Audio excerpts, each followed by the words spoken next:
What's good people, to launch this channel into action we are going to be obtaining the 3 platinum trophies in the Crash Bandicoot Insane Trilogy. Starting with the first game of course for this episode, Crash Bandicoot 1. Crash 1 was originally released exclusively for the PS1 way back in 1996 and then of course was remade from the ground up in 2017. And I'll never forget how gassed I was when I first saw the E3 announcements for this game back in 2016. I was so fucking excited, man. Crash Bandicoot will also appear first though on PlayStation 4 this October in Skylanders Imaginators. So let's have a look at that. Are you PSMP gave this platinum a 7 out of 10 difficulty alongside with an 18-hour playthrough. Crash Bandicoot 1 has 23 trophies in the base game and an extra 2 trophies in the Lost Treasures DLC. I'll be playing through this game twice. The first playthrough will be for spontaneous and miscellaneous trophies, and the second for collectibles, time trials and overall finishing up completion. So let's get things started and acquire the platinum trophy.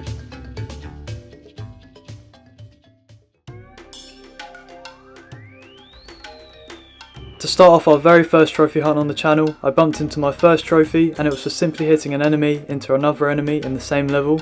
This trophy is pretty much unmissable. The second trophy I popped was for collecting 3 character tokens, and these tokens unlock us our first bonus round in the game. And these levels are essential for breaking all the hidden crates in the main stages. Straight after I spun away a spare life that earned us the I meant to do that trophy, and of course I did it intentionally. Then on to the first boss fight, Papu Papu, who has a reputation for being one of the easiest bosses in all of Crash's games. But of course he still managed to get a few hits on me. Did I really just get hit? Oh my god, he's actually going to kill me. That is deep! Oh my god, he's actually OP. After beating the fat shit, we earned our 4th trophy and make our way to Ripperoo, who is the second boss in the game, and despite being one of my favourite characters in all of Crash, he has a pretty tedious and boring boss fight in this game. Ironically, after popping the trophy though, I had to play this slow and repetitive level again due to this very questionable glitch occurring. No way! Bro, what just happened? Oh my god! No fucking way, man. So after beating the Kraken himself for the second time, I proceeded to one of the most challenging levels of the game, Sunset Bloody Vista of course.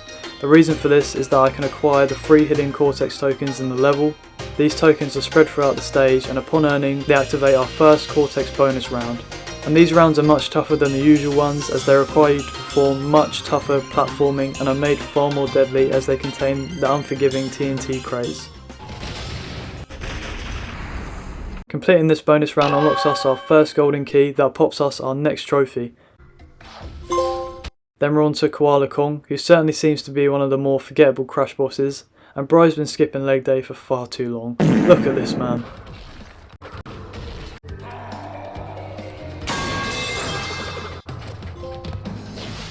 Shortly after, I managed to get the trophy for earning 99 lives. Let's go. And then we made our way to Cortex Power, and I got the trophy for getting zapped by one of these lasers. You can get zapped by any laser in the game and you'll be rewarded with this trophy. Moving on though to our 4th boss, Pinstripe, and I will give it to him. He managed to mow me down once, but of course we smoked him and I got my trophy. No! Oh my god! Smoked! Smoked. Then making our way through toxic tunnels and breaking all the crates without dying, we earn the blue gem. And this blue gem unlocks us our first gem path, which we get a trophy for as well. Moving on to Nitrous Brio now, who kept annihilating us with his fucking booger babies. Wow man. Wow man. What?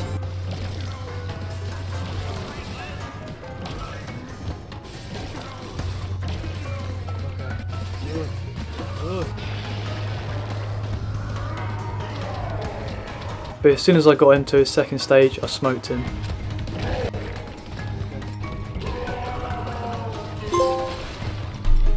Nitrous broken. Then straight to the final boss fight of the game, obviously being Cortex on his blimp. And I've always struggled with this boss fight as I can never seem to determine his fighting pattern. Crash 1's Cortex has always wiped the floor with me, literally since I was a kid. I honestly think he's the hardest boss fight in the trilogy for me. But eventually boys, we did kick his ass and grab the 13th trophy of the run. After that it was time for our second playthrough.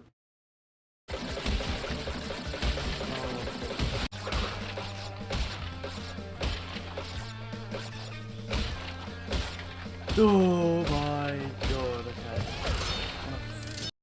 So I kick things off by getting all the coloured gems that require you to get through the 6 hardest stages flawlessly without dying and breaking all crates.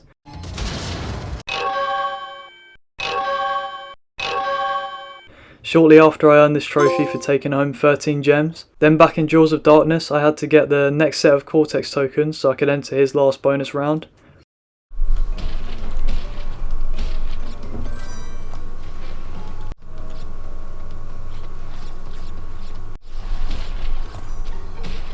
Let's do it.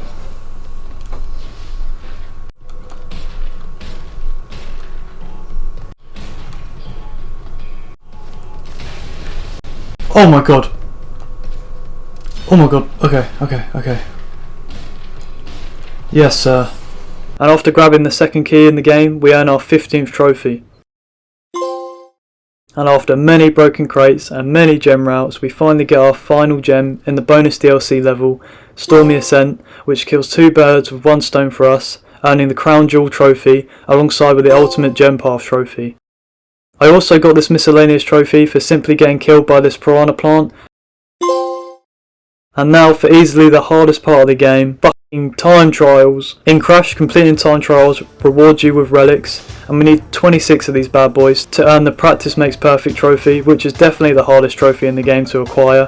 It's kind of a deal breaker because a lot of people will get to this and just be like no, because this game's design philosophy was just not made for rushing through at all. But anyway, you've got 3 types of relics, the first being Sapphire, that are basically just there as a pat on the back and for taking part. Then there's Gold relics that are a bit harder but definitely require you to be familiar with the levels, and these ones are essential, we need Gold for the trophy. Finally there's Platinum relics. These are the most challenging to obtain and are merely there for bragging rights as they are not essential for completion. I popped my next trophy fairly quickly and it was for getting 5 relics. And I'm pretty hyped on this right here because I managed to get the Lost Cities Gold relics second go.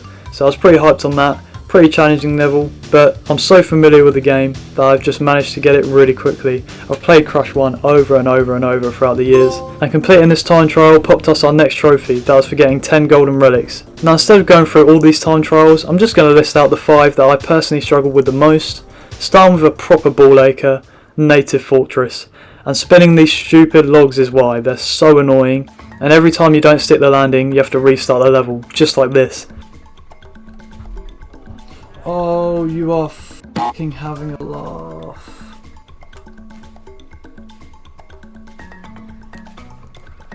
Okay.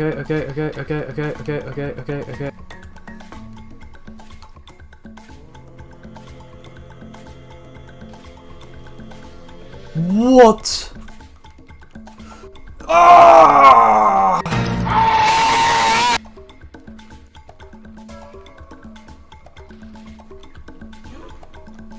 Please be a gold. Please be a gold. Please be a gold. Oh my god. No.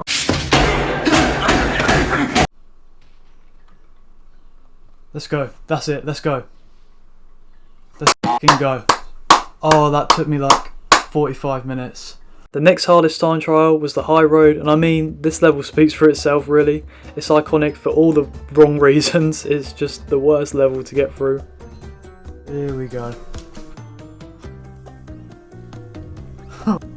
No!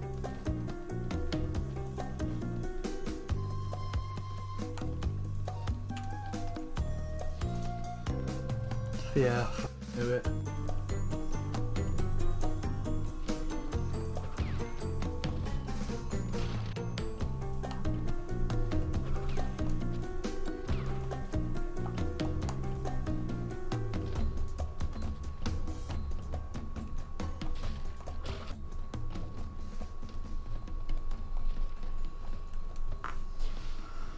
Let's go.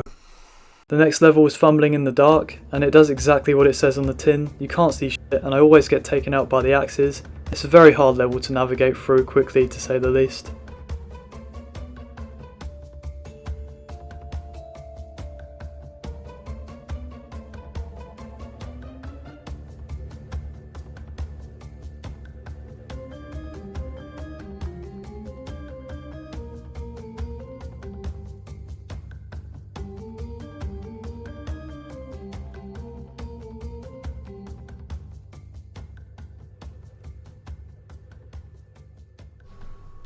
Let's go!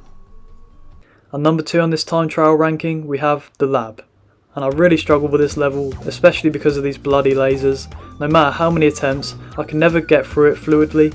This whole level honestly feels like a dance, like everything has to be perfectly coordinated, perfectly synchronised, because one misstep will cost you failure instantaneously.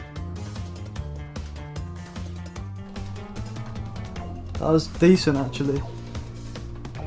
No way, man. And I was pretty pissed right here because I missed the goal by 1 second, so I was so butthurt about this.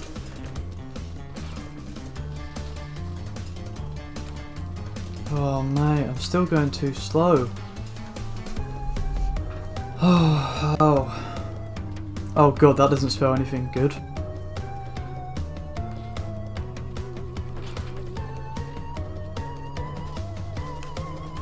Come on, let's go! We've done it. We've done it. But then it was time to earn the final gold relic in the game, and I'm sure most of you know by now exactly what level we're leading to. Stormy f***ing Ascent. And this level isn't infamous for nothing. Cut from the original 1996 title for being too difficult and then resurrected 21 years later for the remake. Now I'm not going to sit here and tell you why this level was so hard because I'm sure you can already see, but I do want to go over some tips very quickly for anyone out there that is going for this relic. So the first tip is, make sure to wait on this platform right here before jumping ahead. I normally wait about 3 to 4 back and forths until I press on. It's really hard to get this jump right if you're just trying to rush through, so it's okay to be patient. And the gold relic for this level was very generous, so you can just wait around and be patient. The second tip is, when you climb this wall and get to these spikes here, don't do a quick jump. It's much more effective to just jump first and then arc your way forwards. This will give you more hang time in the air. Tip 3. These birds are honestly the worst part of the level for me, man. But if you time it just right like this in the exact spot, it should be a guarantee that you'll be safe. This level will certainly challenge your irritation threshold, but patience, persistence and a little bit of self-belief, and trust me, you'll be fine. It might just take you a while. And here's my reaction after finally getting to the end.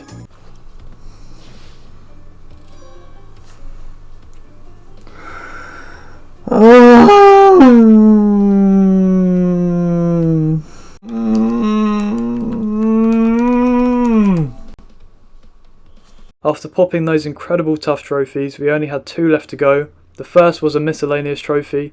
All we had to do was spin away 5 enemies with Coco. And then the final trophy in the run was to simply miss 30 crates in a stage. And for some reason, another strange glitch occurred here with Coco, as she was nowhere to be seen. But nevertheless, we got our platinum.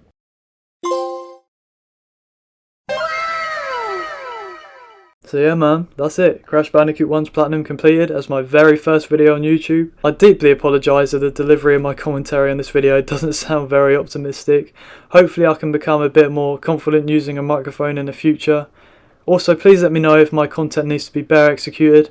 I truly value any criticism that can go towards making my videos better quality. Make sure to like and subscribe. In the next video we're going to be doing Crash 2's Platinum Trophy. And I can't wait for that as it was my first ever video game. So hopefully I'll see you there. Love.